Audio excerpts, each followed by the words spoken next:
Hello everyone, आप लोग कैसे हो? आई होप सभी अच्छे होंगे। इस क्लास में हम लोग क्लास 10th के मैथ्स को पढ़ेंगे 2026 बोर्ड एग्जाम के लिए। ठीक है, तो हम लोग ट्रिग्नोमेट्री शुरू किए थे। आज इसका डे नंबर 5 है, यहाँ पे आप देख सकते हो। तो सबसे पहले हम लोग ये डिस्कस कर लेते हैं कि आज के क्लास में हमको क्या क्या डिस्कस करना है। ठीक है, तो कलम का कलर चेंज कर लेते हैं और यहाँ पे देखते हैं। सबसे पहले आज डे नंबर 5 है, यानी कि डे नंबर 4 में हम लोग क्या पढ़े थे? हम लोग T ratios of some particular angles को बिल्कुल अच्छे से पढ़े थे। जो भी आपके एनसीईआरटी में ट्रिग्नोमेट्रिक रेशियोज वाला जो टेबल दिया हुआ है उसको कैसे याद रखना है हम लोग ये सीखे थे, और उस पर कुछ क्वेश्चन प्रैक्टिस किए थे। जो आपके एनसीईआरटी में एक्सरसाइज 8.2 है उसको सॉल्व करने के लिए ये जो टेबल था बहुत ज़्यादा इंपॉर्टेंट था, तो उसको कैसे याद रखना है ये हम लोग बिल्कुल अच्छे से देख चुके हैं। अगर किसी भी बच्चे ने उस क्लास को नहीं देखा है तो प्लीज़ जाकर पहले उसको देखो एंड देन इसको देखना। ठीक है, बिकॉज इस क्लास में केवल हम लोग क्वेश्चन प्रैक्टिस करने वाले हैं T ratios of some particular angles वाले टॉपिक पे। ठीक है, तो यहाँ पे हम लोग केवल क्वेश्चन प्रैक्टिस करेंगे, बिकॉज वहां पे हम लोग कंसेप्ट समझे थे और कुछ क्वेश्चन लिए थे। ठीक है, तो आपके एनसीईआरटी के एक्सरसाइज 8.2 में जो भी क्वेश्चन है उसमें से जो अच्छा लेवल का क्वेश्चन है उसको हम लोग लिए हैं, और कुछ अपने पास हम क्वेश्चन इसमें ऐड ऑन किए हैं ताकि इस टॉपिक पे बिल्कुल अच्छे से अपना ग्रिप बन जाए। ठीक है, तो हर एक कंसेप्ट को बिल्कुल अच्छे से समझ के पढ़ेंगे, हर एक क्वेश्चन को बारीकी से समझेंगे, और जो भी यहाँ पे डिस्कस होने वाला है सभी क्वेश्चन आपके लिए बहुत ही ज़्यादा इंपॉर्टेंट है। ठीक है, तो ये आपका टेबल था, इसको बिल्कुल अच्छे से हम लोग याद करना सीख चुके हैं। यहाँ पे अनडिफाइंड आपको टेबल में कहीं कहीं दिख रहा है, ये क्यों आता है, इसका मतलब क्या होता है, टेबल के पूरे वैल्यू को अगर कोई पूछेगा तो उसको कैसे बताओगे बिना टेबल देखे, हर एक कंसेप्ट को हम लोग डिस्कस किए हैं। तो अगर ये सब कुछ आपको नहीं आता है तो प्लीज़ जाके पहले डे नंबर 4 वाला लेक्चर देखो एंड देन इसको देखना, तब आपको बहुत अच्छे से हर एक पॉइंट समझ में आएगा। ठीक है, तो अब क्वेश्चन लेते हैं, उसको अच्छे से पढ़ते हैं एंड देन अपना क्लास शुरू करते हैं। तो ये आज का अपना सबसे पहला क्वेश्चन है।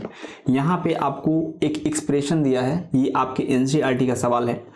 इसको सॉल्व करके न्यूमेरिकल फॉर्मेट में इसका आंसर बताना है कि कितना होगा। तो बस यहाँ पे कुछ नहीं करना है, जो भी आपके टेबल में वैल्यू दिया है उसको उठा के यहाँ पे डालना है, और यहाँ पे पूरा एक्सप्रेशन न्यूमेरिकल फॉर्मेट में चला जाएगा, उसको बस सिंप्लीफाई कर देना है, तो आपके पास इसका आंसर न्यूमेरिकल फॉर्मेट में निकल के आ जाएगा।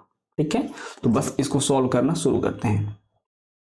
ठीक है, तो ये देखने में तो बहुत बड़ा सा एक्सप्रेशन दिख रहा है, लेकिन हम लोग बहुत आसानी से इसको सॉल्व कर सकते हैं अगर टेबल से हर एक वैल्यू हमको पता है तो। ठीक है, तो यहाँ पे हम लोग क्या करेंगे, टेबल से आप देखते रहना, हम वैल्यू यहाँ पे लिख रहे हैं। तो यहाँ पे है 5, तो सबसे पहले हम लोग लिखेंगे 5, ठीक है, इंटू cos स्क्वायर 60 डिग्री है। ठीक है, और cos तक हम लोग कैसे पहुंचते थे, साइन की मदद से। ठीक है, यानी इस 60 को 90 में से सब्ट्रैक्ट करोगे तो आपके पास आएगा 30, साइन 30 1/2 होता है, इसलिए cos 60 भी कितना होगा, 1/2 होगा। तो यहाँ पे स्क्वायर है तो 1/2 का ये स्क्वायर हो जाएगा। ठीक है, ये हम क्या कर रहे हैं, कैसे कर रहे हैं, हर एक पॉइंट आपको समझ में आएगा। आप प्लीज पहले डे नंबर 4 वाला लेक्चर देखो। ठीक है, फिर यहाँ पे 4 हो जाएगा इंटू यहाँ पे सेक स्क्वायर 30 का वैल्यू हमको कैलकुलेट करना है। तो हम लोग देखे थे कि cos की मदद से हम लोग सेक तक पहुंचते हैं, because cos and sec are reciprocal to each other. तो अगर हमको cos का वैल्यू पता चल जाए तो उसी को हम लोग रिवर्स कर देंगे तो हमको सेक का पता चल जाएगा, लेकिन हमको cos भी नहीं आता था तो cos हम लोग साइन की मदद से कैलकुलेट करते थे। ठीक है, तो अगर cos 30 का वैल्यू अगर आपको पता चल जाए तो उसको आप रिवर्स करोगे तो आपके पास सेक 30 का वैल्यू आ जाएगा जिसका हमको जरूरत है।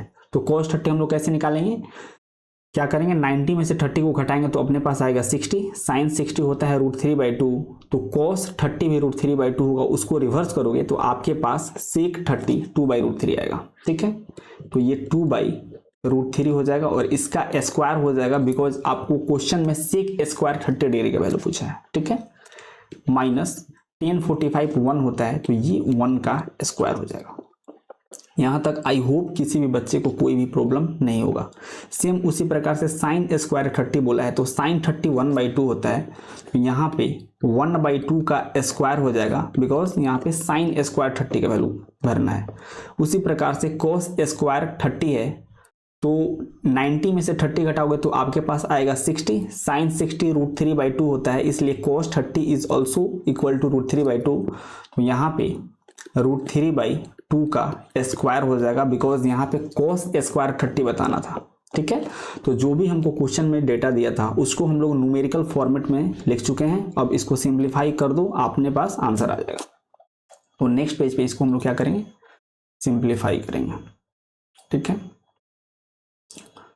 तो यहाँ पे सिंप्लीफाई करेंगे हम लोग। ठीक है, तो अगर आप देखो तो ये 1/2 का स्क्वायर है, तो ये 1/4 हो जाएगा। 1/4 में आप 5 से मल्टीप्लाई करोगे तो आपके पास 5/4 आएगा। पहला जो टर्म होगा डेट इज 5/4। ठीक है, अगला अगर आप देखो तो यहाँ पे 2/√3 जो है, इसको एक बार थोड़ा सा समझ लो। 2/√3, चलो साइड में यहीं पे समझा देते हैं। ठीक है, ये जो आपके पास 2/√3 का स्क्वायर है, इसका मतलब क्या हुआ, 2/√3 खुद से 2 बार मल्टीप्लाई होगा, राइट।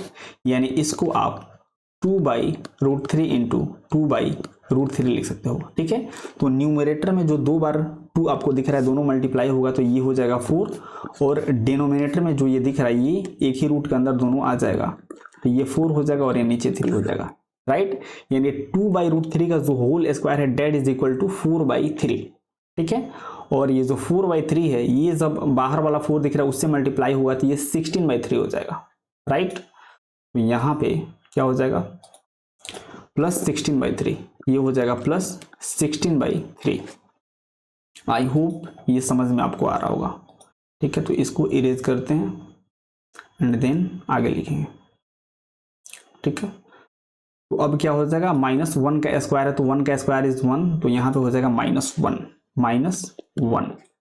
अब डिनोमिनेटर वाले टर्म को अगर देखा जाए तो 1/2 का स्क्वायर इज 1/4, तो ये हो जाएगा आपका 1/4 प्लस कितना हो जाएगा, सेम उसी प्रकार से यहाँ पे भी √3/2 का स्क्वायर आप करोगे तो ये आपको 3/4 मिलेगा। ठीक है, तो ये हो जाएगा आपका 3/4। ठीक है, बस अब इसको सिंप्लीफाई करते जाओ। ठीक है, तो बिल्कुल ध्यान से यहाँ पे करना है।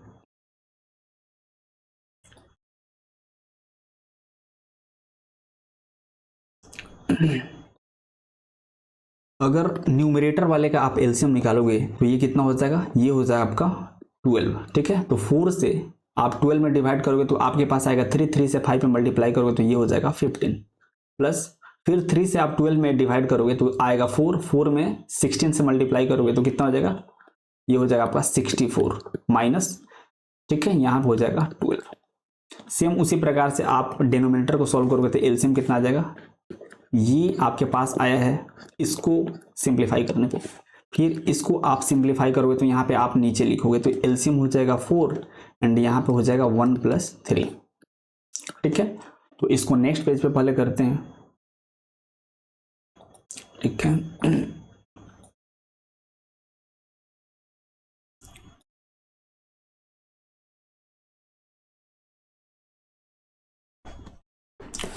तो अगर आप ध्यान से देखो तो यहाँ पे 15 और 64 को आप ऐड करो तो आपके पास कितना मिलेगा, ये हो जाएगा आपके पास, ये हो जाएगा आपके पास 79 हो जाएगा, राइट। 79 - 12 हो जाएगा, यहाँ पे हो जाएगा 79 - 12/12 हो जाएगा। एक बार मिला लो, 79 - 12/12 हो जाएगा और नीचे 4/4 हो जाएगा, ये हो जाएगा आपका 4/4। तो ये तो कैंसल आउट हो के आपका 1 हो गया। अब बस इसको सिंप्लीफाई करोगे तो आपके पास आंसर निकल के आ जाना चाहिए। ठीक है, तो ये कितना हो जाएगा, डिनोमिनेटर में तो आपका 12 हो जाएगा और इसको आप सब्ट्रैक्ट करोगे तो 9 में से 2 जाएगा तो कितना आएगा, 9 में से 2 जाएगा तो 7 हो जाएगा और 7 में से 1 चला जाएगा तो ये 6 हो जाएगा। यानी इस एक्सप्रेशन का जो वैल्यू है डेट इज इक्वल टू 67/12। ठीक है, तो यही आपका आंसर हो जाएगा। ठीक है, तो हर एक बच्चे को बिल्कुल अच्छे से इस क्वेश्चन का सॉल्यूशन समझ में आया होगा। इस टाइप के क्वेश्चन में कुछ नहीं करना होता है, जो भी आपके टेबल में वैल्यूज दिया है अगर वो आपको बिल्कुल अच्छे से आता है तो बस टेबल से वैल्यू उठा के एक्सप्रेशन में डालना है। और जैसे कि हम लोग क्लास 6 और 7th में सिंप्लीफाई पढ़े थे, जस्ट वैसे ही सिंप्लीफाई कर दो, आपके पास आंसर निकल के आ जाएगा। ठीक है, तो सेम इसी प्रकार से अगला क्वेश्चन अपने सामने है, ये भी अपने एनसीईआरटी का सवाल है, अगर आप सॉल्व करोगे तो आपको ये मिलेगा। ठीक है। तो यहाँ पे भी सेम उसी प्रकार से हमको करना है। इस एक्सप्रेशन में हम लोग टेबल से वैल्यू उठा कर रखेंगे एंड इसको सिंप्लीफाई करेंगे। ठीक है, तो लग जाते हैं काम पे।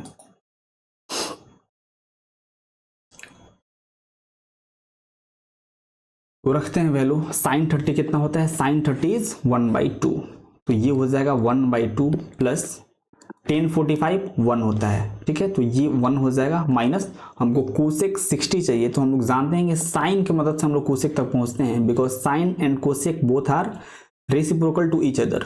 तो साइन 60 कितना होता है? √3/2 होता है। डेट्स वाई कोस 60 कितना होगा? 2/√3 हो जाएगा।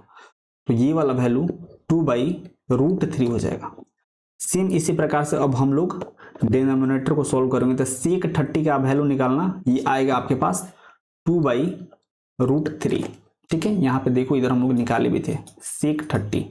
ठीक है, सेक 30 यहाँ पे देखो 2/√3 के इक्वल हम लोग वैल्यू कैलकुलेट किए थे। तो आप यहाँ पे दोबारा लेक्चर सुन के देख सकते हो कि हम लोग कैसे कैलकुलेट किए थे। ये इतना हो जाएगा प्लस cos 60 आप कैलकुलेट करोगे तो that is equal to 1/2 and plus ये 1 के इक्वल हो जाएगा। ठीक है, तो जो भी टेबल में वैल्यू दिया था उसको हम लोग न्यूमेरिकल फॉर्मेट में निकाल चुके हैं। अब बस इसको सिंप्लीफाई कर देंगे एलसीएम निकाल के। ठीक है, तो यहाँ से ये जो भी अपने पास निकल के आया है, ये क्लास 6 से 7 का लड़का भी इसको इजीली सॉल्व कर देगा। ठीक है, लेकिन इस क्वेश्चन को जब आप सॉल्व करने जाओगे तो आपको लास्ट में रेशनलाइजेशन करना पड़ेगा, बिकॉज जो इसका आंसर है ये इरेशनल फॉर्म में आने लगेगा। ठीक है, तो आपने क्लास 9 में रेशनलाइजेशन पढ़ रखा होगा, उसका यूज हम लोग यहाँ पे करेंगे, तब इसका बिल्कुल अच्छे से आंसर निकल के आएगा जो आपके एनसीईआरटी में दिया हुआ है। ठीक है, तो सबसे पहले हम लोग क्या करेंगे, इसके न्यूमरेटर का हम लोग एलसीएम निकालेंगे एंड देन इसको सिंप्लीफाई करेंगे। तो बिल्कुल अच्छे बच्चों की तरह यहाँ पे हम लोग इसको सॉल्व करना शुरू करते हैं। ठीक है, तो करते हैं सॉल्व। अगर आप इसके न्यूमरेटर को देखो तो यहाँ से एलसीएम कितना हो जाएगा? एलसीएम किसी भी टर्म का नहीं निकलता है तो हम लोग सिंपली उसको मल्टीप्लाई कर देते हैं। तो यहाँ पे 1 केवल है, तो यहाँ पे आप 1/1 इसको लिख सकते हो, यहाँ पे भी 1/1 लिख सकते हो। तो 2, 1 और √3 का आप एलसीएम निकालोगे तो यहाँ पे एलसीएम नहीं निकल पाएगा, तो इसको सिंपली हम लोग मल्टीप्लाई कर देंगे तो इसका एलसीएम वही हो जाएगा एंड दैट इज व्हाट 2√3 हो जाएगा। तो यहाँ पे 2√3 एलसीएम हो जाएगा। अब 1/1 सभी टर्म को हम लोग डिवाइड करके जो आएगा उसको उसके ऊपर वाले टर्म से मल्टीप्लाई कर करके लिखते जाएंगे, जैसे कि हम लोग सॉल्व करना जानते हैं। तो 2 से 2√3 में यहाँ पे आप डिवाइड करोगे तो √3 आएगा। √3 से आप 1 में मल्टीप्लाई करोगे, यहाँ पे आपको √3 मिलेगा। ठीक है, फिर प्लस हो जाएगा। ठीक है, फिर 1 से आप 2√3 में डिवाइड करोगे तो आपको 2√3 ही मिलेगा। 1 से मल्टीप्लाई करोगे तो यहाँ पे आपको 2√3 मिलेगा, फिर यहाँ पे माइनस हो जाएगा एंड 2√3 से आप √3 में डिवाइड करोगे तो आपको 2 मिलेगा। 2 से आप 2 में मल्टीप्लाई करोगे तो आपको यहाँ पे कितना मिलेगा? यहाँ पे आपको 4 मिलेगा। ठीक है, सेम इसी प्रकार से यहाँ पे आप डिनोमिनेटर में जब एलसीएम निकालोगे तो ये भी सेम वैसा ही 2√3 के इक्वल आएगा। ठीक है, ये 2√3 आएगा एंड सेम वही काम यहाँ पे भी हमको करना है। तो 2√3 से इसमें आप डिवाइड करोगे तो √3 कैंसिल आउट होगा तो आपको मिलेगा क्या? 4। यहाँ पे मिलेगा 4। ठीक है, प्लस कितना हो जाएगा? 2 से डिवाइड करोगे तो आपको मिलेगा √3। तो √3 से 1 में आप मल्टीप्लाई करो तो यहाँ पे कितना मिलेगा? √3। ठीक है, फिर 1 से आप डिवाइड करोगे 2√3 में तो आपको 2√3 ही मिलेगा एंड 2√3 से आप 1 में मल्टीप्लाई करोगे तो आपके पास कितना मिलेगा? प्लस 2√3। ठीक है, आई होप यहाँ तक किसी भी बच्चे को कोई भी प्रॉब्लम नहीं होगा। अब यहाँ से आप देख सकते हो यहाँ पे कुछ टर्म कैंसिल आउट हो रहा है एंड दैट इज व्हाट 2√3 से 2√3 कैंसिल आउट हो जाएगा और अपने पास जो भी टर्म यहाँ पे बच रहा है उसको हम लोग अच्छे से लिख लेते हैं। ठीक है, तो यहाँ पे अच्छे से पहले इसको लिख लेते हैं। तो अगर आप ध्यान से देखो तो √3 और 2√3 को आप ऐड करोगे तो आपके पास कितना मिलेगा? ये आपको मिलेगा 3√3 -4 हो जाएगा। सेम उसी प्रकार से अगर आप डिनोमिनेटर में √3 + 2√3 करोगे तो ये भी आपके पास 3√3 मिल जाएगा और यहाँ पे +4 हो जाएगा। ठीक है, यहाँ पे यही आपका आंसर हो गया, लेकिन इतना आंसर आपके एनसीईआरटी में नहीं दिया है। क्यों नहीं दिया है? बिकॉज यहाँ पे अगर आप डिनोमिनेटर को ध्यान से देखोगे डिनोमिनेटर कितना है 3√3 + 4। ये एक इरेशनल फॉर्म में आ रहा है, ठीक है। तो इसको हमको रेशनलाइज करके इस डिनोमिनेटर को रूट से इंडिपेंडेंट करना पड़ेगा, ठीक है, तब अपने पास फाइनल आंसर निकल के आएगा। तो इसके लिए इसको हम रेशनलाइज करना पड़ेगा। तो इसको रेशनलाइज करते हैं। तो रेशनलाइज करने के लिए हमको क्या करना पड़ता है, यहाँ पे जो डिनोमिनेटर में आपको वैल्यू दिया है केवल उसका साइन चेंज करके न्यूमरेटर और डिनोमिनेटर में उस नंबर से मल्टीप्लाई और डिवाइड करना होता है, ठीक है। तो यहाँ पे हम लोग इसको रेशनलाइज कर लेते हैं, ठीक है। तो देखो ध्यान से बिल्कुल, ठीक है। तो इसको पहले ब्रैकेट में डाल दो और जो आपको डिनोमिनेटर में दिख रहा है 3√3 + 4, तो सेम इसी क्वांटिटी से हम लोग ऊपर और नीचे मल्टीप्लाई और डिवाइड करेंगे, केवल साइन चेंज कर देंगे। तो यहाँ पे कितना हो जाएगा 3√3 - 4 हो जाएगा एंड यहाँ पे भी 3√3 - 4 हो जाएगा। आई होप हर एक बच्चे को रेशनलाइजेशन आता होगा। तो बस यहाँ से आप सिंप्लीफाई करना है। तो अगर आप न्यूमरेटर वाले टर्म को देखोगे तो 3√3 - 4 इंटू 3√3 - 4 है, यानी दिस इज इक्वल टू 3√3 - 4 का होल स्क्वायर है, ठीक है। तो इसको नेक्स्ट पेज में हम लोग लिखेंगे 3√3 - 4 का होल स्क्वायर। तो यहाँ पे लिखते हैं कितना है, ये था 3√3 - 4 का होल स्क्वायर, ठीक है। अगर आप डिनोमिनेटर वाले टर्म को बिल्कुल ध्यान से देखोगे तो यहाँ पे a + b into a - b वाला अलजेब्रा वाला फॉर्मूला आपको दिखना चाहिए, ठीक है। यहाँ पे बिल्कुल ध्यान से सुनो, यहाँ पे आपको a + b into a - b वाला फॉर्म दिखना चाहिए एंड इसका अलजेब्रिक वाला फॉर्मूला कितना होता है a² - b² होता है, ठीक है। तो इसी को हम लोग यूज करेंगे इसकी डिनोमिनेटर वाले टर्म को सॉल्व करने के लिए। तो इसको जब आप यूज करोगे तो आपको क्या मिलेगा, आपको यहाँ पे 3√3 का होल स्क्वायर - 4 का होल स्क्वायर मिलेगा, राइट। तो यहाँ पे 3√3 का होल स्क्वायर - 4 का होल स्क्वायर मिलेगा। बस इसी को हम लोग सिंप्लीफाई कर देंगे तो अपने पास आंसर निकल के आ जाएगा, जो इसका आंसर आपके एनसीईआरटी वाले बुक में दिया हुआ है, ठीक है। तो सॉल्व करते हैं इसको। सबसे पहले जो न्यूमरेटर में यहाँ पर टर्म दिया हुआ उसको a - b के होल स्क्वायर की हेल्प से ब्रेक डाउन करेंगे हम लोग, ठीक है। तो इसको हम लोग a - b के मदद से सॉल्व करेंगे। तो a - b का जो होल स्क्वायर होता है ये क्या होता है, ये होता है a² + b² - 2ab। तो इस वाले फॉर्मूला से हम लोग इसके न्यूमरेटर को सॉल्व करेंगे, ठीक है। तो इसको लिखते हैं, क्या हो जाएगा 3√3 का होल स्क्वायर + 4 का होल स्क्वायर - 2 इंटू 3√3 इंटू 4 हो जाएगा। और डिनोमिनेटर को हम वैसा ही लिखते हैं, नेक्स्ट टर्म पे इसको अच्छे से सिंप्लीफाई करेंगे। तो यहाँ पे कितना हो जाएगा 3√3 का होल स्क्वायर - 4 का होल स्क्वायर, ठीक है। आई होप हर एक बच्चे को बिल्कुल अच्छे से समझ में आ रहा होगा कि हम लोग इसको कैसे सॉल्व कर रहे हैं। अब यहाँ पे इसको बिल्कुल अच्छे से हम लोग ब्रेक डाउन करके लिखेंगे, राइट। तो अब सबसे पहले अपना काम है 3√3 के होल स्क्वायर का मतलब कितना होगा उसको समझना। तो इसको पहले यहाँ पे हम लोग समझते हैं 3√3 का होल स्क्वायर, ठीक है। ध्यान से देखना 3√3 का होल स्क्वायर, इसका मतलब क्या हुआ 3√3 खुद से 2 बार मल्टीप्लाई होगा, राइट। यानी 3√3 इंटू 3√3 करोगे तो that is equal to what, जो भी आपको बाहर वाला 3 दिख रहा है ये दोनों आपस में मल्टीप्लाई होगा तो ये 9 हो जाएगा।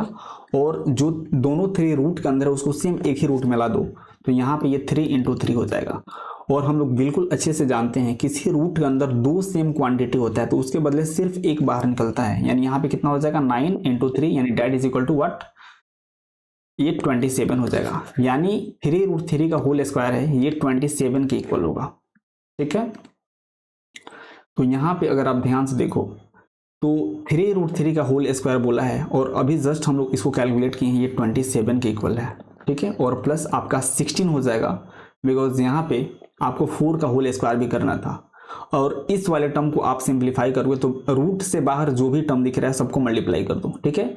तो 4 से 3 में मल्टीप्लाई करोगे तो ये 12 होगा, 12 से आप 2 में मल्टीप्लाई करोगे तो ये 24√3 हो जाएगा, ठीक है। तो -24√3 हो जाएगा, ठीक है।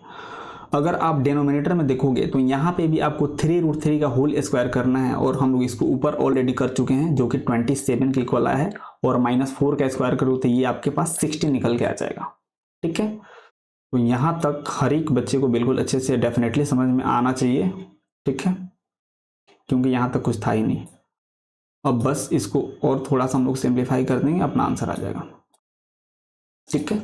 तो 27 प्लस 16 आप ऐड करोगे तो 7 और 6 कितना हो जाएगा, ये 13 हार्सिल 1 हो जाएगा, 2 ये 3 और ये 43 माइनस 24√3 डिवाइडेड बाई 27 माइनस 16 करोगे तो आपके पास 11 निकल के आ जाएगा, ठीक है। तो इस क्वेश्चन का जो आंसर होगा यही आंसर है। ये आपके एनसीईआरटी का सवाल है, तो प्लीज आप इसको अपने एनसीईआरटी वाले बुक से भी आंसर मैच कर सकते हो, ठीक है।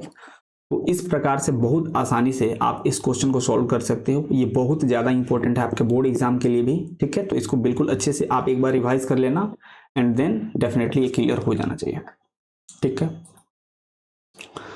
तो यहाँ पे अब अपना अगला सवाल हम लोग देखेंगे, ये भी आपके एनसीईआरटी का सवाल है। तो इसको बिल्कुल हम लोग ध्यान से बिल्कुल अच्छे से पढ़ेंगे, समझेंगे कि ये क्वेश्चन बोल क्या रहा है एंड देन इसको हम लोग सॉल्व करना भी सीखेंगे। तो क्वेश्चन बिल्कुल सिंपल सा है। यहाँ पे अगर आप देखोगे तो बोला है इफ 10a प्लस बी का जो वैल्यू है that is equal to √3 and 10a minus b का जो वैल्यू है डेट इज इक्वल टू 1/√3।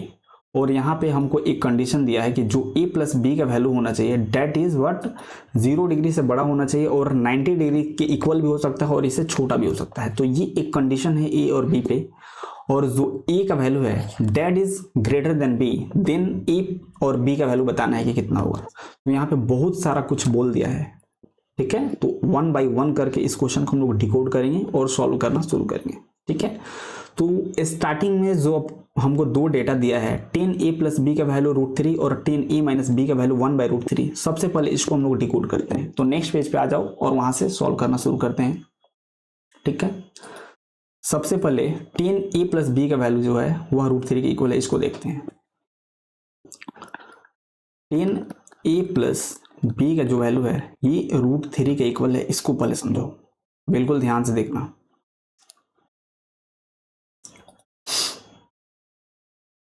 ठीक है। एक बात बताओ, ये जो √3 है 10 के किस डिग्रीज के लिए जो वैल्यू होता है वो √3 के इक्वल होता है। तो आप सबको पता होगा, अगर नहीं पता है तो आप टेबल प्लीज जाके देखो। √3 जो होता है वो 1060 डिग्री का वैल्यू √3 होता है। तो यहाँ पे आप √3 के प्लेस पे डेफिनेटली 1060 तो लिख ही सकते हो, ठीक है। यानी 10a प्लस बी का जो वैल्यू होगा हम लोग √3 के प्लेस पे 1060 लिख सकते हैं, बिकॉज आप एलएचएस में देखोगे तो 10 के फॉर्म में वैल्यू दिया है, राइट। तो जो आपको न्यूमेरिकल वैल्यू दिया है √3, इसको भी आपको 10 के फॉर्म में लिखना पड़ेगा। तो 10 के फॉर्म में आप जानते हो कि √3 को हम लोग 1060 लिख सकते हैं। तो यहाँ पे हम लोग 1060 लिख देंगे। अब आप देख सकते हो दोनों साइड 10 है, तो 10 खत्म हो जाएगा। तो a प्लस बी का जो वैल्यू होगा ये 60 डिग्री के इक्वल आ जाएगा, ठीक है। इसको कुछ देर के लिए इक्वेशन 1 बोल दो, ठीक है। ये अपना इक्वेशन 1 हो गया। सेम इसी प्रकार से हम लोग इक्वेशन 2 को भी थोड़ा इक्वेशन मतलब उसको जो इंफॉर्मेशन सेकंड वाला दिया था उसको भी इक्वेशन में कन्वर्ट कर लेते हैं, ठीक है। तो यहाँ पे 10a माइनस बी का वैल्यू 1/√3 दिया है। तो अब इसको हम लोग सिंप्लीफाई करेंगे।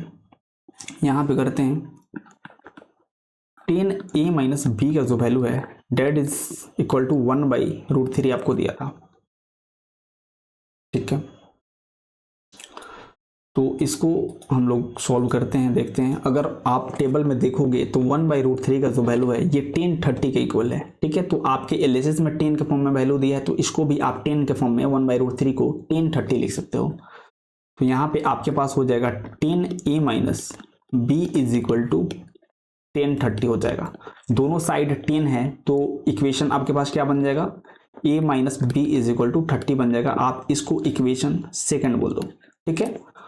अब क्वेश्चन को ध्यान से देखो, अपने पास दो इक्वेशन आ चुका है और हमसे a और b पूछा था। तो दोनों इक्वेशन को फॉलो सॉल्व करते हैं और a और b का वैल्यू कैलकुलेट करते हैं। देन ये जो भी इंफॉर्मेशन दिया इसको हम लोग डिकोड करेंगे, ठीक है। तो यहाँ पे आप देख सकते हो a प्लस बी का वैल्यू 60 दिया है और a माइनस बी का वैल्यू 30 दिया है। अगर दोनों इक्वेशन को हम लोग ऐड कर दें तो यहाँ से आप देख सकते हो b वाला टर्म कैंसिल आउट हो जाएगा और अपने पास a का वैल्यू निकल के आ जाएगा। तो पहले a कैलकुलेट करते हैं एंड देन आगे सोचेंगे कि क्या करना है, ठीक है। तो यहाँ पे हम लोग क्या करेंगे, इक्वेशन 1 और 2 को ऐड करेंगे, ठीक है। तो इक्वेशन 1 प्लस 2 हमको करना है, तो करते हैं।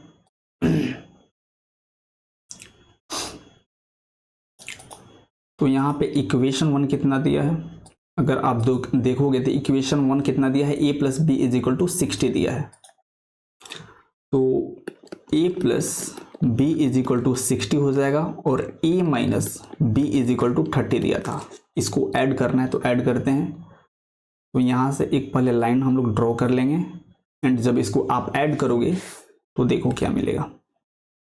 इसको ऐड करोगे तो b से b कैंसिल आउट हो जाएगा और 2a इज इक्वल टू 90 होगा and a is equal to 90/2 हो जाएगा और ये कैंसिल आउट होकर आपके पास जो a का वैल्यू है that is equal to 45 degree. ठीक है, तो a का वैल्यू आपके पास 45 डिग्री निकल के आ गया। तो अब आप इस a के वैल्यू को या तो इक्वेशन 1 में रख दो या फिर 2 में रख दो, दोनों में से किसी में आप रखोगे तो वहां से आपके पास जो b है वो भी निकल के आ जाएगा। ठीक है, तो चलो इक्वेशन 1 में हम लोग a का वैल्यू 45 रखते हैं। ठीक है, तो putting a is equal to 45 in equation 1। ठीक है, यहां पे करते हैं putting a is equal to 45 degree in equation 1। ठीक है,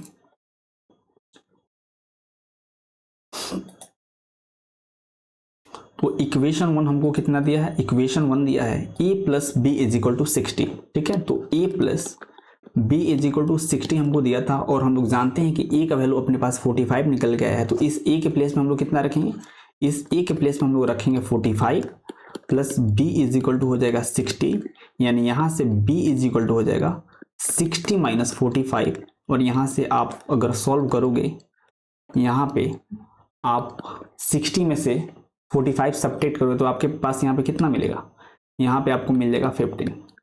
ठीक है, यानी a का वैल्यू 45 और b का वैल्यू 15 यहाँ पे लिख लो। a is equal to 45 degree and b is equal to 15 degree, ये आपका आंसर है। ठीक है, अब इसको वेरीफाई करते हैं जो हमको डेटा दिया था उससे। ठीक, तो क्वेश्चन अपना ये था, इसको थोड़ा एक बार वेरीफाई करते हैं। a का वैल्यू अपने पास आया था 45 डिग्री एंड b का वैल्यू अपने पास आया था 15 डिग्री। ठीक है, यहाँ पे आप इंफॉर्मेशन देख सकते हो कि a is greater than b बोल रहा था, तो डेफिनेटली ऐसा है बिकॉज a का वैल्यू बड़ा है b से। ठीक है, तो ये डेफिनेटली जो भी दिया था ये वेरीफाई हो रहा है।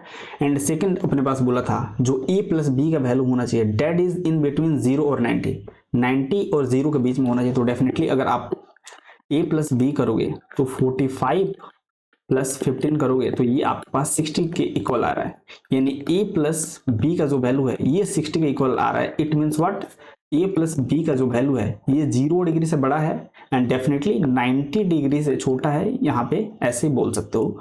तो ये जो दोनों इन्फॉर्मेशन ये भी वेरीफाई हो रहा है और जो ऊपर वाला दिया है उसकी मदद से हम लोग दो इक्वेशन निकाल के इसको सिंप्लीफाई करते हैं तो अपने पास a और b निकल के आ गया है। ठीक है, तो ये भी आपके एनसीईआरटी का सवाल है, प्लीज इसको बिल्कुल अच्छे से आप देखना, डेफिनेटली आपको समझ में आना चाहिए।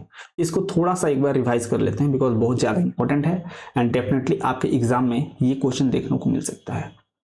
ठीक है, तो हमको 10a प्लस बी का वैल्यू √3 के इक्वल दिया था और 10a माइनस बी का वैल्यू 1/√3 के इक्वल दिया था। ठीक है, तो यहाँ पे अगर आप देखोगे तो 10a plus B is equal to √3 दिया था और √3 को हम लोग 10 के फॉर्म में 1060 लिख सकते हैं, तो दोनों साइड 10 हो जाएगा तो 10 हट जाएगा तो a plus B is equal to 60 आ गया। सेम उसी प्रकार से 10a माइनस बी का वैल्यू 1/√3 दिया था, तो 1/√3 को हम लोग 1030 लिख सकते हैं। अब दोनों साइड 10 हो गया तो 10 हट जाएगा तो a minus B equal to 30 आ जाएगा। अब इन दोनों को हम लोग ऐड किए हैं तो b वाला पोर्शन कैंसिल आउट हो गया है और a का वैल्यू अपने पास 45 निकल के आ गया है। ठीक है, अब या तो आप इक्वेशन 1 में a का वैल्यू रख दो b को निकालने के लिए या फिर इक्वेशन 2 में रख दो। तो हम लोग क्या किए हैं, putting a is equal to 45 degree in equation 1 and equation 1 is what, a plus b is equal to 60 and a का वैल्यू हम लोग रखे हैं 45 plus b is equal to 60 and b is equal to 60 minus 45 that's why b is equal to 15। ठीक है, तो अपने पास a is equal to 45 and b is equal to 15 निकल के आ गया है। तो जो बाकी दो इन्फॉर्मेशन था उसको भी हम लोग यहाँ पे इजिली वेरीफाई कर लिए हैं। ठीक है, तो आई होप बिल्कुल अच्छे से ये आपका सॉल्यूशन समझ में आ गया होगा। ठीक है, तो सेम इसी प्रकार से एक और क्वेश्चन दिया है ठीक है, इसको भी थोड़ा सा फटाफट से एक बार सॉल्व कर लेते हैं, बिकॉज जो क्वेश्चन उस टाइम दिया था अभी जस्ट हम लोग जिसको सॉल्व किए थे वो टेन के फॉर्मेट में था और यहाँ पे ये साइन और कॉस के फॉर्मेट में है। ठीक है, तो थोड़ा सा कंफ्यूजन क्लियर करने के लिए इसको एक बार सॉल्व करते हैं। ठीक है, यहाँ पे आप देखोगे तो sine A plus B is equal to 1 दिया है and cos A minus B is equal to आपको √3/2 दिया है और बाकी ये इंफॉर्मेशन तो आपको दिया ही है, तो इसको हम लोग बाद में वेरीफाई डेफिनेटली करेंगे। ठीक है, जो ए प्लस बी का वैल्यू आने वाला है that is in between 0 and 90 degree and A is definitely greater than B and तो ऊपर वाला जो आपको रिलेशन दिया है उससे हम लोग उसको इक्वेशन में कन्वर्ट करके सॉल्व करेंगे एंड ए और बी आ जाएगा एंड देन इसको हम लोग वेरीफाई करेंगे जैसा कि हम लोग पिछले क्वेश्चन में किए थे। राइट, तो सबसे पहले हम लोग लिखते हैं sine A plus B is equal to 1। तो यहां से शुरू हो जाते हैं, sine A plus B is equal to 1। ठीक है, तो बिल्कुल ध्यान से यहां पे देखना, ये जो भी आपको आरएचएस में वैल्यू देगा हमेशा उस वाले ट्रिग्नोमेट्रिक रेशियोज के फॉर्म में इसको लिखोगे जो ऑलरेडी एलएचएस में आपको दिया हुआ। तो यहाँ पे एलएचएस साइन के फॉर्म में दिया हुआ, इसलिए इस 1 को आप साइन के फॉर्म में कितना लिख सकते हो ये आपको सोचना है। इस 1 को आप साइन के फॉर्मेट में कितना लिख सकते हो, इसको आप साइन 90 लिख सकते हो। दोनों साइड सेम ट्रिग्नोमेट्रिक वाला क्वांटिटी होना चाहिए। राइट, तो इस 1 को आप साइन के फॉर्मेट में कितना डिग्री लिख सकते हो, तो इसको आप साइन 90 डिग्री लिख सकते हो। दोनों साइड सेम ट्रिग्नोमेट्रिक वाला क्वांटिटी होगा, देन ये इक्वेशन में कन्वर्ट होगा। ठीक है, तो साइन ए प्लस बी का जो वैल्यू है इस 1 के प्लेस पे आप साइन 90 डिग्री लिखोगे एंड दोनों साइड साइन साइन है, यानी A plus B is equal to आपको मिलेगा 90 डिग्री। इसको आप इक्वेशन 1 बोल दो। ठीक है, सेम इसी प्रकार से जो दूसरा वाला इंफॉर्मेशन हमको दिया है कॉस के फॉर्मेट में, cos A minus B is equal to √3/2, इसको लिखते हैं एंड देन इसको सिंप्लीफाई करेंगे। Cos A minus B is equal to √3/2। ठीक है, ध्यान से बिल्कुल सुनना। अगर यहां पे आप एलएचएस में देखोगे तो आपको कॉस के फॉर्मेट में वैल्यूज दिया है, यानी आरएचएस में जो न्यूमेरिकल वैल्यू आपको दिया है √3/2, ये कॉस के फॉर्मेट में इसको कितना डिग्री लिखा जा सकता है आप तो ये सोचो। तो इसको आप कॉस के फॉर्मेट में कॉस कितना लिख सकते हो, इसको आप कॉस 30 डिग्री लिख सकते हो। ठीक है, डेफिनेटली समझ में आ रहा होगा कि ऐसा क्यों लिख रहे हैं, बिकॉज ऑलरेडी एलएचएस में हमको कॉस के फॉर्मेट में दिया है, इसलिए आरएचएस को भी हम कॉस के फॉर्मेट में लिखेंगे। ठीक है, तो cos A minus B is equal to कितना हो जाएगा, cos 30 हो जाएगा √3/2 के प्लेस पे दोनों साइड cos आ गया, यानी यहां से a minus B is equal to 30 degree हो जाएगा। इसको आप इक्वेशन 2 बोल दो। ठीक है, तो अपने पास इक्वेशन 1 आ चुका है, इक्वेशन 2 आ चुका है और यहाँ पे आप देख सकते हो यहाँ पे भी हम लोग दोनों इक्वेशन को अगर ऐड कर दें तो डेफिनेटली बी वाला पोर्शन कैंसिल आउट हो जाएगा और अपने पास ए का वैल्यू निकल के आ जाएगा। तो सबसे पहले ए को कैलकुलेट करते हैं एंड देन आगे देखेंगे कि बी को कैसे कैलकुलेट करना है। ठीक है, तो यहां पे लिखते हैं इक्वेशन 1 + 2। ठीक है, इक्वेशन 1 + 2।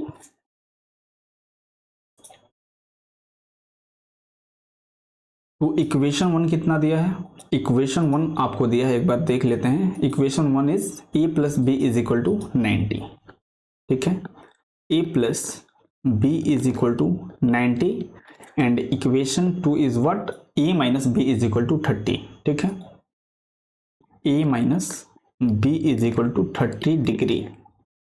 अब यहां से दोनों को हम लोग ऐड करेंगे तो यहां से अपने पास a का वैल्यू निकल के आएगा और ऐड करेंगे तो यहाँ पे आप देख सकते हो कि b वाला कैंसिल आउट हो जाएगा और 2a इज इक्वल टू कितना हो जाएगा, ये आपका 120 हो जाएगा एंड यहाँ से a इज इक्वल टू कितना हो जाएगा, ये कैंसिल आउट होगा तो आपके पास a का वैल्यू 60 डिग्री के इक्वल निकल के आ जाएगा। ठीक है, अब इस a के वैल्यू को या तो आप इक्वेशन 1 में रख दो या फिर इक्वेशन 2 में रख दो, वहां से आपके पास b का वैल्यू निकल के आ जाएगा। ठीक है, तो putting a is equal to 60 in equation 2 में रख लेते हैं, बिकॉज हम लोग क्वेश्चन 1 में फर्स्ट में रखे थे, यहाँ पर 2 में रख लेते हैं। आप इक्वेशन फर्स्ट में भी रखोगे तो सेम वही वैल्यू आपको मिलने वाला है। ठीक है, तो यहाँ पे लिखते हैं putting a is equal to 60 degree in equation 2। ठीक,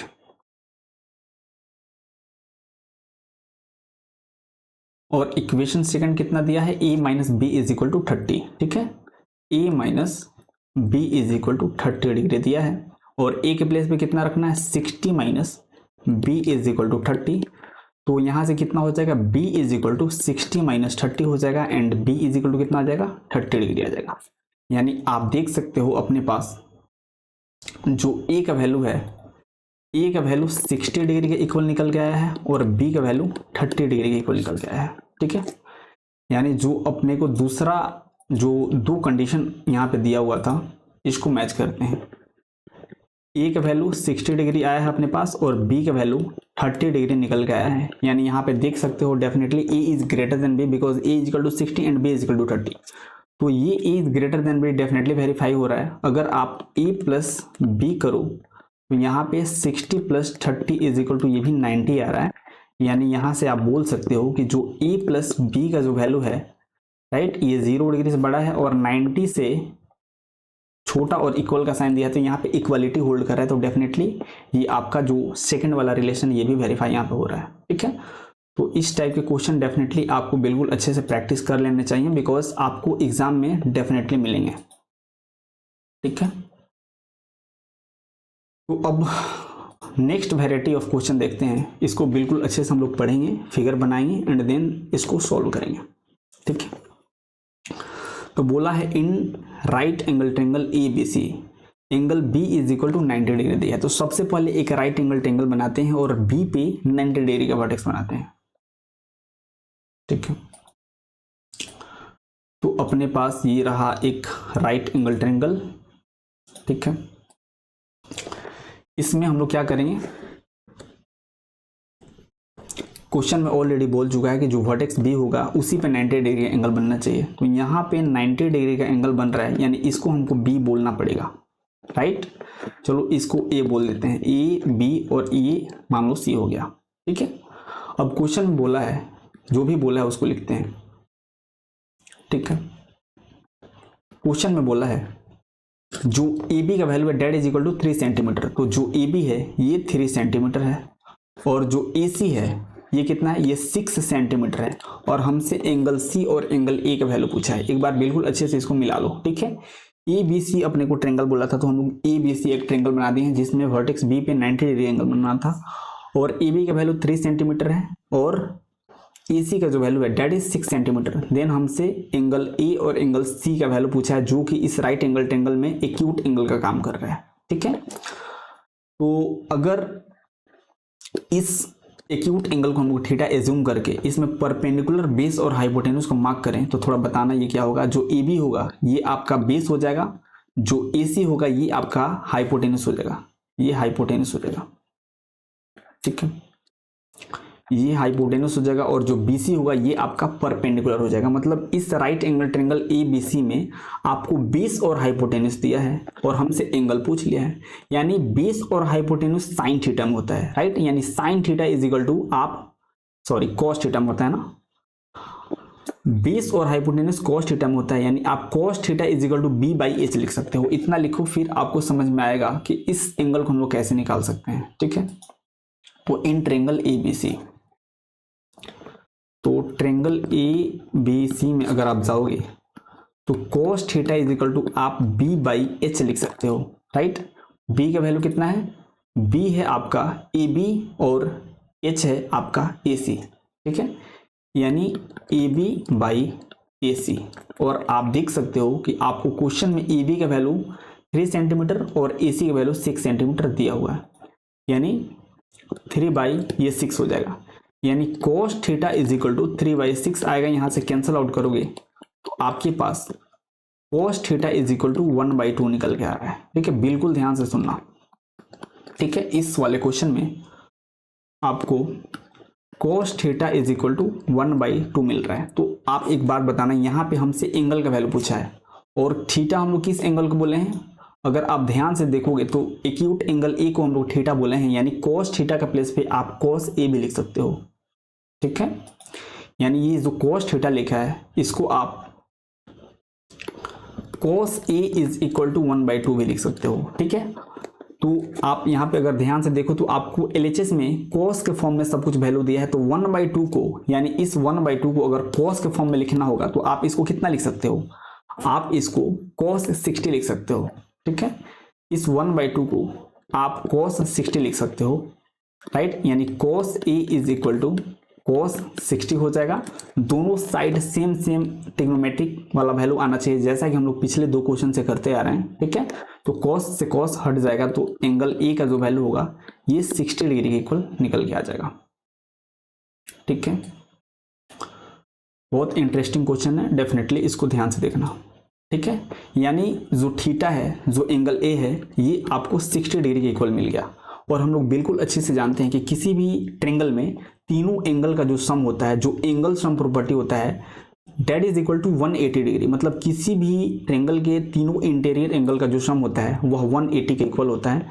और यहाँ पे हमको एंगल ए 60 पता है, एंगल बी 90 पता है, तो एंगल सी यहाँ से हम लोग निकालेंगे तो that is equal to what, ये 30 डिग्री के इक्वल निकल के आ जाएगा। इसको एक बार कैलकुलेट कर लेते हैं। ठीक है, एंगल सम प्रॉपर्टी आपको बिल्कुल अच्छे से पता होगा, angle sum property in a triangle, angle sum property in triangle ABC। ठीक है, तो इसको हम लोग करते हैं।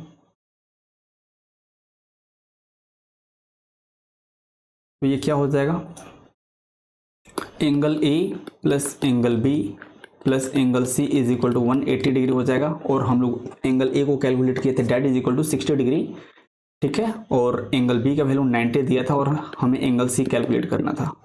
तो 90 और 60 150 होगा, यानी angle C is equal to 180 minus 150, that's why angle C is equal to 30 degree, जिसको हम लोग ऑलरेडी अपने फिगर में मार्क कर चुके हैं। ठीक है, तो इस प्रकार से जो हमसे दोनों एंगल पूछा था, इसको आप बहुत इजीली कैलकुलेट कर सकते हो।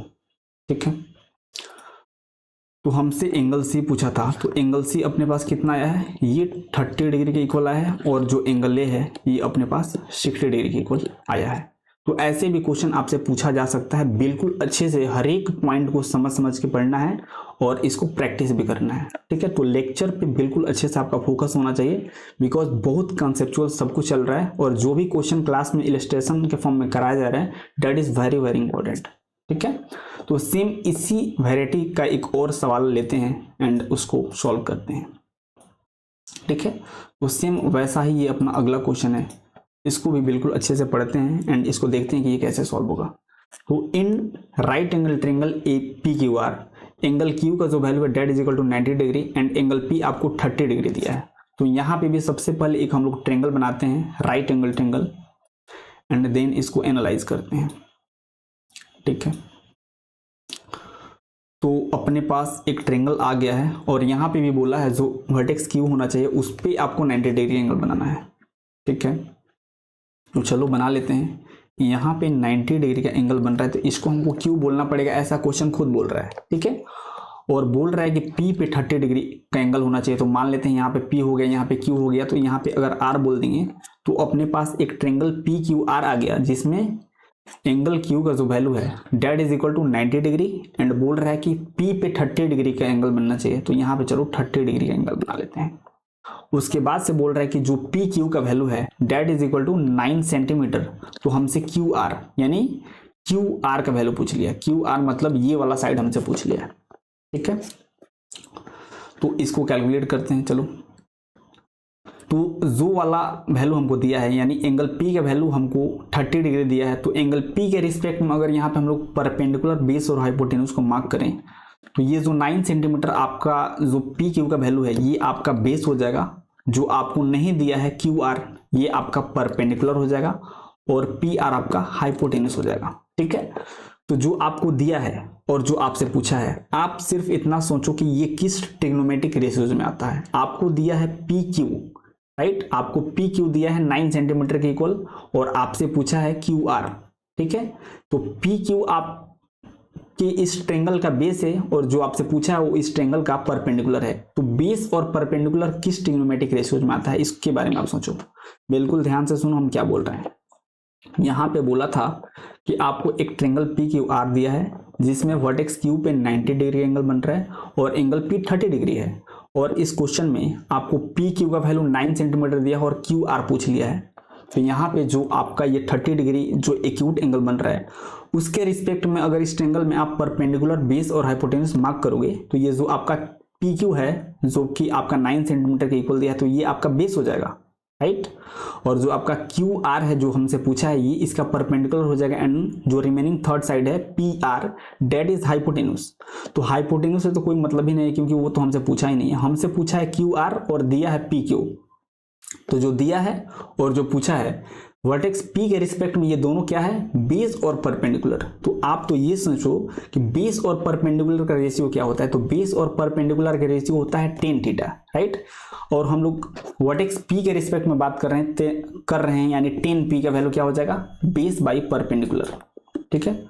तो in triangle P Q R, ठीक है, triangle P Q R tan p हमको निकालना है बिकॉज हम लोग p के ही रिस्पेक्ट में सब कुछ बात कर रहे हैं। तो ये क्या हो जाएगा, p बाई b हो जाएगा। और p आपका क्या है, ध्यान से देखो p क्या है, p q है, राइट, सॉरी p आपका q r है जो हमसे पूछा है, q r है, q r है, और जो हमको दिया है वो आपका b है, क्या है वो, p q है, p q है। तो हमको क्यू आर का वैल्यू हमसे पूछा है तो क्यू आर ही रहने दो, और पी क्यू का वैल्यू हमको 9 दिया है तो इसको 9 रहने दो, ठीक है। यानी tan p का वैल्यू हमको, यानी p के रिस्पेक्ट में बात करो तो p इज ऑलरेडी 30 डिग्री दिया हुआ है, तो p के प्लेस में हम लोग रख देंगे 30 degree is equal to Q R by 9 हो जाएगा। tan 30 बच्चे को पता होता है ये कितना होता है, ये 1/√3 होता है, यानी ये 1/√3 हो जाएगा is equal to Q R by 9 हो जाएगा। यहां से अगर आप क्यू आर का वैल्यू निकालोगे तो ये 9/√3 हो जाएगा। नेक्स्ट पेज पे लिख के इसको समझते हैं, Q R is equal to 9/√3। अगर यहाँ पे भी आप देखोगे तो डेनोमिनेटर में इरेशनल फॉर्म में वैल्यू आ रहा है तो इसको रेशनलाइज करना पड़ेगा, राइट। यानी हम लोग √3 से न्यूमरेटर और डिनोमिनेटर में मल्टीप्लाई और डिवाइड कर देंगे तो अपने पास 9√3/3 आ जाएगा, और यहाँ से ये कैंसल आउट होगा 3 बार में, तो क्यू आर का वैल्यू आपके पास 3√3 सेंटीमीटर के इक्वल निकल के आ जाएगा, ठीक है। तो इसका आंसर इतना होगा, डेफिनेटली हर एक बच्चे को ये समझ में आया होगा, 3√3, ये 3√3 सेंटीमीटर हो जाएगा, ठीक है। तो इस टाइप के क्वेश्चन भी आपको एग्जाम में देखने को मिल सकता है, तो प्लीज इसको बिल्कुल अच्छे से आप देख लेना, ठीक है।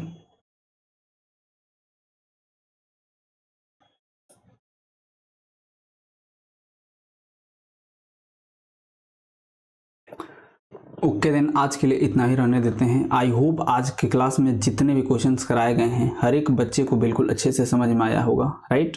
अगर किसी भी पॉइंट पे कहीं भी किसी भी प्रकार का कोई भी प्रॉब्लम अगर आ रहा है तो प्लीज़ इस लेक्चर को आप दोबारा सुनो, हर एक पॉइंट आपको डेफिनेटली क्लियर हो जाएगा। अगर फिर भी कहीं डाउट होता है तो प्लीज़ आप कमेंट सेक्शन में बताओ, डेफिनेटली हम उसका रिप्लाई करेंगे, ठीक है।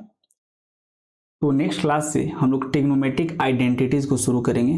तो बिल्कुल फ्रेश टॉपिक है इस ट्रिग्नोमेट्री चैप्टर के अंदर, तो यहाँ तक जो भी पढ़ाई हो चुका है उसको आप बिल्कुल अच्छे से रिवाइज करके आना, एंड नेक्स्ट क्लास से हम लोग ट्रिग्नोमेट्रिक आइडेंटिटीज़ को बिल्कुल अच्छे से शुरू करेंगे, और 2-3 क्लास और लगेगा, अपना ट्रिग्नोमेट्री बिल्कुल अच्छे से तैयार हो जाएगा अपने बोर्ड एग्जाम 2026 के लिए, राइट। ओके दिन मिलते हैं नेक्स्ट क्लास में, तब तक के लिए have a good day, take care, bye.